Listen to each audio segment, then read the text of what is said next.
When federal authority meets authentic capability, empires crumble in the nation's most sacred space. What you're about to witness is the moment when racist government power tried to humiliate America's greatest entertainer, only to create the most explosive confrontation in White House history. This isn't just entertainment. This is the night democracy itself was tested and authentic excellence prevailed. Subscribe now for more incredible moments when prejudice met justice in the highest corridors of power. These stories of courage and character will restore your faith in what America can be at its best. What happens when a racist Secret Service agent tries to arrest a performer during a White House show, thinking federal authority makes him untouchable? On March 15, 1963, the most powerful law enforcement agency in America learned that some people transcend even presidential security. The 0.02-second response that followed made JFK himself intervene and changed White House protocol forever. This is the explosive story of how authentic excellence defeated federal prejudice in America's most sacred space. March 15, 1963. The White House East Room had been transformed into an intimate concert venue for one of the most exclusive cultural events of the Kennedy presidency. 200 of Washington's most powerful figures, Supreme Court justices, cabinet members, foreign ambassadors, and congressional leaders, were gathering for a private performance by Sammy Davis Jr. President Kennedy himself had personally requested Sammy's appearance, recognizing that the administration's commitment to civil rights required demonstrating that the nation's highest cultural platform was open to America's most talented performers regardless of race. The president was very clear that this performance represented something important, recalled White House aide Kenneth O'Donnell. It wasn't just entertainment, it was a statement about American values and presidential leadership on civil rights. At 38, Sammy was at the absolute peak of his performing powers, commanding respect as both an artist and a symbol of what talented Americans could achieve when given genuine opportunity. His presence in the White House carried profound significance for civil rights progress and American cultural evolution. But not everyone in the White House shared the president's vision of racial inclusion, and some federal employees saw Sammy's performance as an opportunity to demonstrate that traditional racial hierarchies still operated even in the nation's most prestigious venues.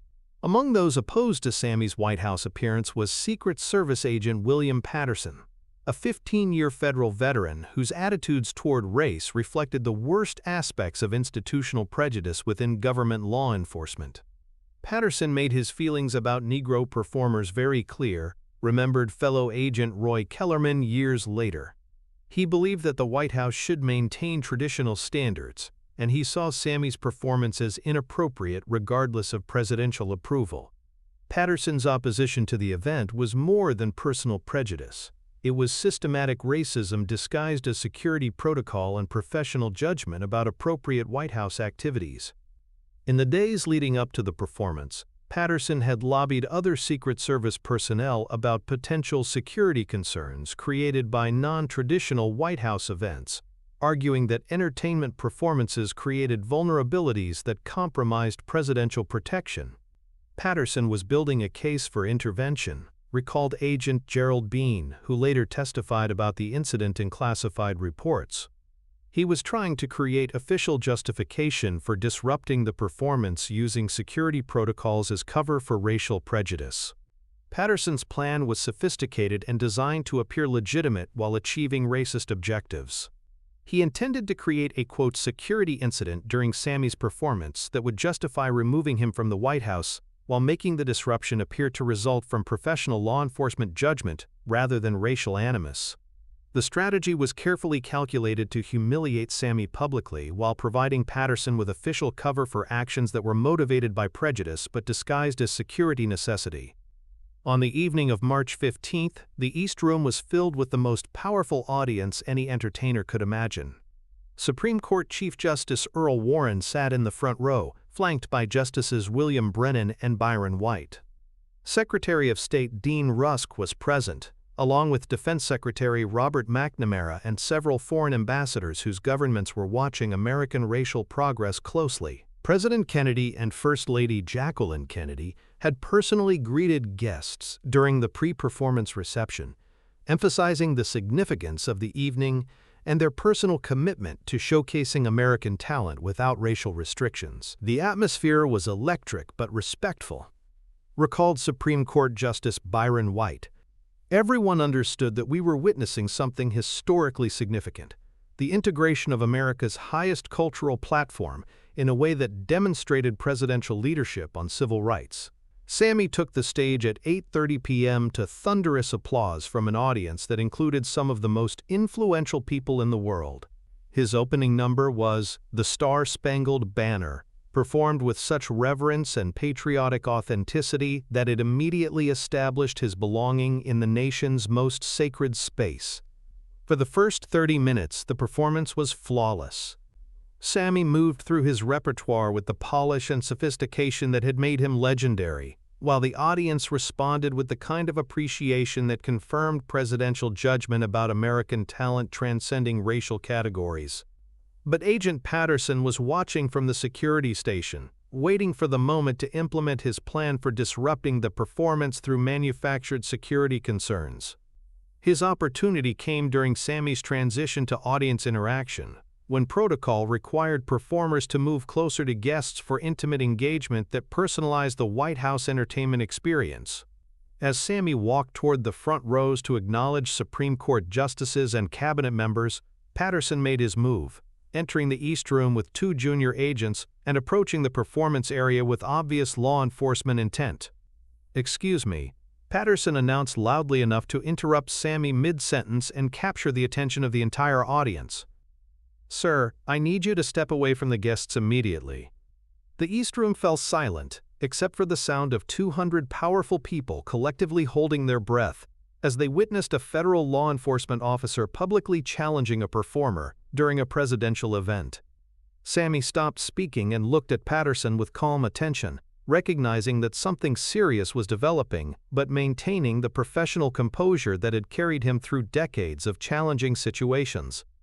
"Is there a problem, officer?" Sammy asked politely, though his tone indicated awareness that this interruption was more than routine security procedure. "Sir, you need to come with us now," Patterson replied with the aggressive authority that federal agents used when they intended to brook no resistance. "There's been a security concern that requires your immediate removal from this area."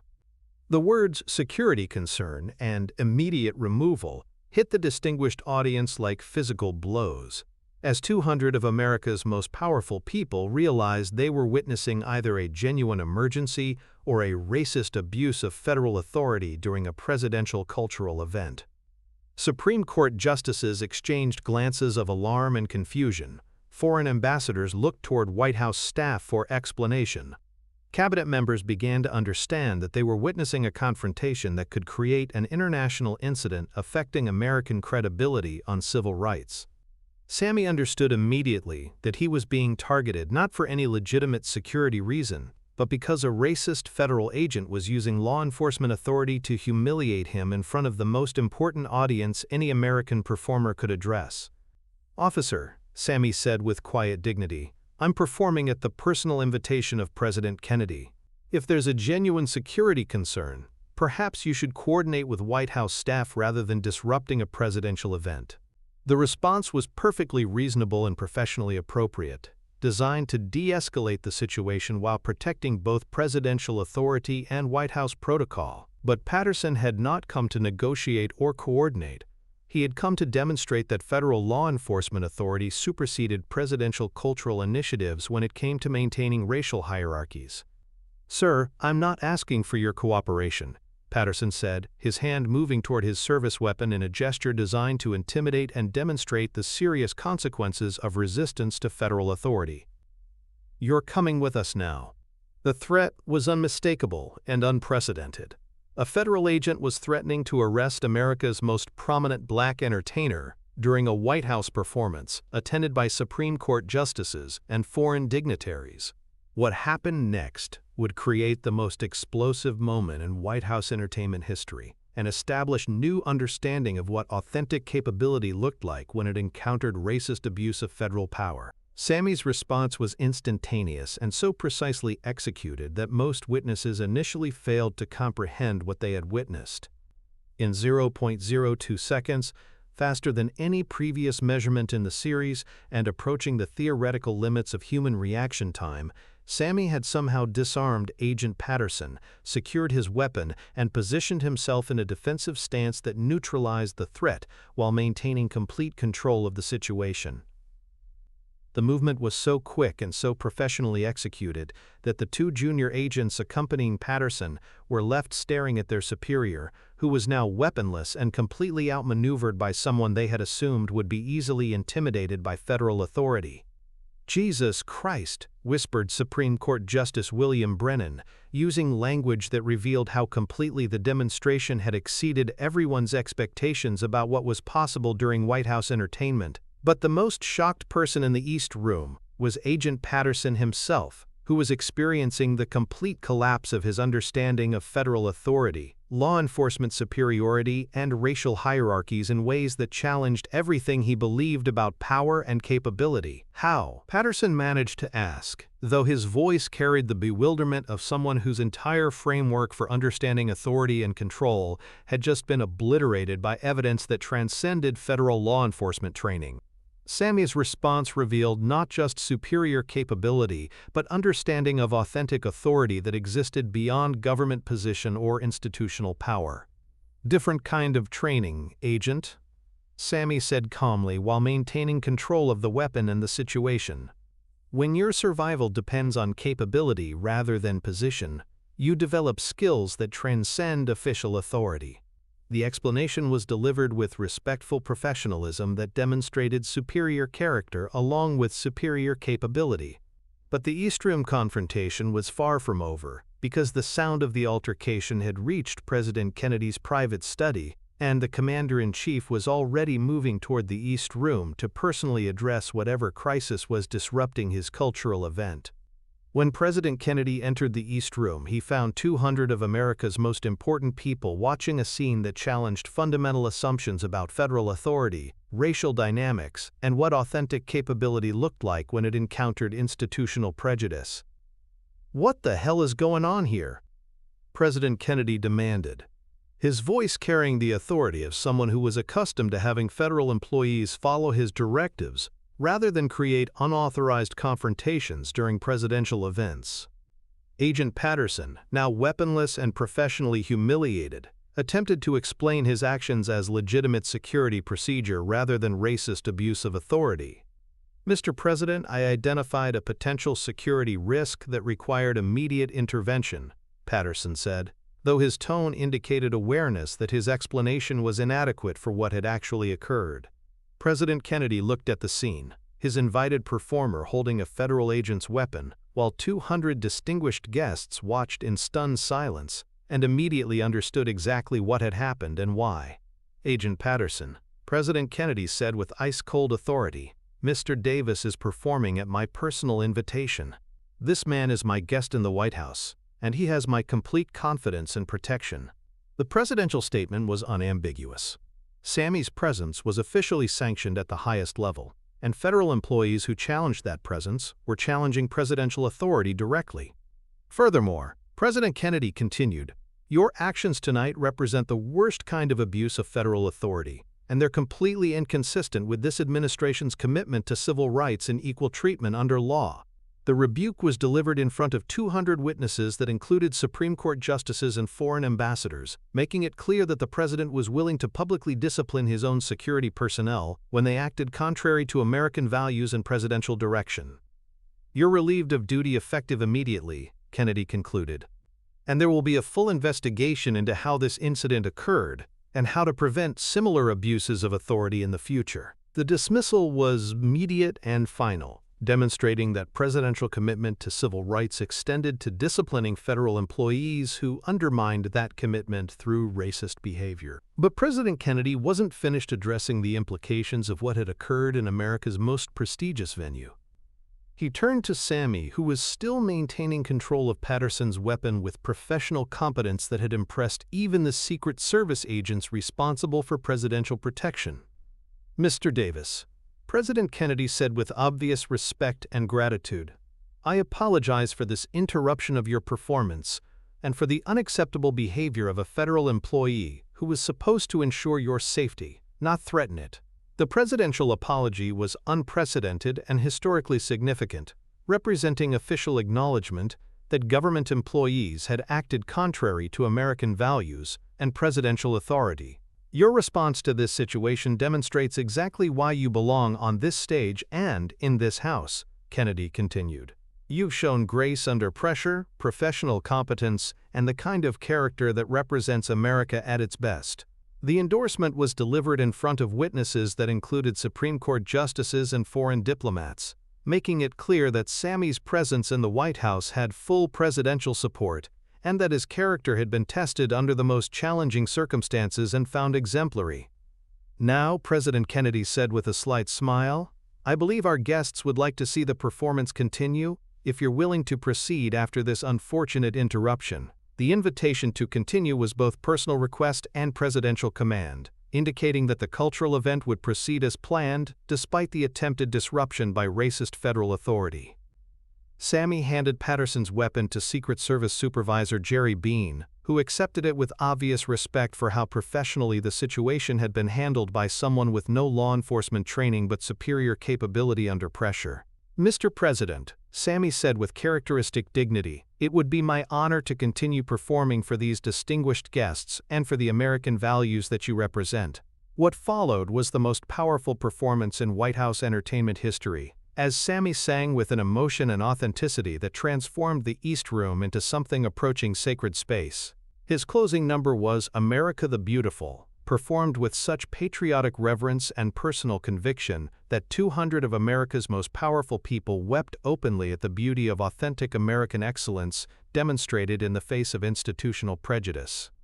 The standing ovation lasted over 10 minutes, led by President Kennedy himself, and sustained by Supreme Court justices, cabinet members, and foreign ambassadors who understood they had witnessed something that transcended entertainment and approached the realm of historical significance.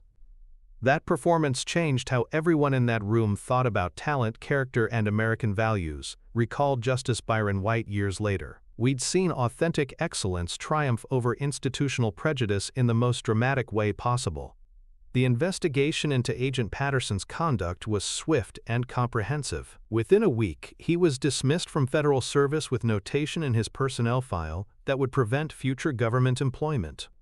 More importantly, the incident led to revised Secret Service protocols ensuring that cultural events received appropriate security support rather than potential disruption from personnel whose personal prejudices conflicted with presidential policy.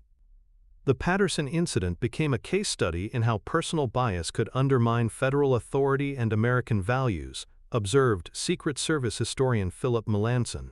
It demonstrated why professional law enforcement required not just technical training but character development that supported rather than contradicted American principles. For Sammy, the White House confrontation represented validation of capabilities that had been developed through decades of facing challenges far more serious than racist federal agents. That night proved that authentic excellence could transcend any institutional authority. Sammy reflected years later, "When you've spent 30 years proving your worth to hostile audiences, dealing with one prejudiced government employee is just another Tuesday night." President Kennedy's handling of the incident enhanced his reputation among civil rights leaders and demonstrated presidential leadership that supported American values, even when it required disciplining his own security personnel. The March 15, 1963 White House performance became legendary in both entertainment and political circles as an example of how authentic capability could triumph over institutional prejudice when it had presidential support and American values as foundation. Most importantly, the incident proved that the highest levels of American government could be held accountable to the principles they were supposed to represent, and that authentic excellence would be protected and celebrated even when it challenged the comfort zones of federal employees whose prejudices conflicted with presidential leadership. The 0.02 seconds that disarmed a federal agent had lasted only an instant, but the courage and character they represented would influence American cultural and political progress for decades, proving that some demonstrations of excellence transcended entertainment and became historical moments that defined what American democracy could achieve when it operated according to its highest principles.